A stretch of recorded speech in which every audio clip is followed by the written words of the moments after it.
యూసుఫ్ అలైహిస్సలాం ఆయన సోదరులు ఆయనని చాలా కష్టపెట్టారు. చివరికి బావిలో పడవేశారు. అయినా సరే ఆయనకి తెలుసు వాళ్ళు ఆయనని ఎంత కష్టపెట్టారో, ఎంత బాధ పెట్టారో, ఎంత ఇబ్బందులకు గురి చేశారో. అయినా సరే ఆయన వాళ్ళకి ఏం చెప్పారో తెలుసా? ఇలా అన్నారు, మీపై ఎలాంటి ప్రతీకారము లేదు, నేను మీకు వ్యతిరేకంగా ఏమీ చేయను, ప్రతీకారం తీర్చుకోను, పర్వాలేదు, ఈరోజు మీరు క్షమించబడ్డారు, అల్లా మిమ్మల్ని క్షమిస్తారు.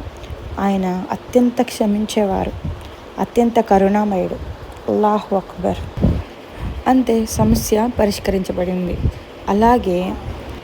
అలాగే మనం కూడా మన మనసులలో వాళ్ళు చేసిన తప్పులని మన్నించకుండా ఉంచుకుంటే మన మనసులంతా చేదుగా విషపూరితంగా మారుతాయి. మన మనసులలో ఉన్న ఈ విషం వల్ల మనం అనారోగ్యంగా మారిపోతాం. ఎందుకంటే మన హృదయం అంతా ద్వేషంతో నిండి ఉంది కదా. ప్రజల్ని క్షమించడం నేర్చుకుందాం.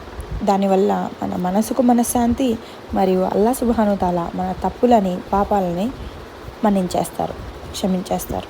ఇట్స్ ఓకే టు ఫర్గివ్, ఇన్షాల్లా.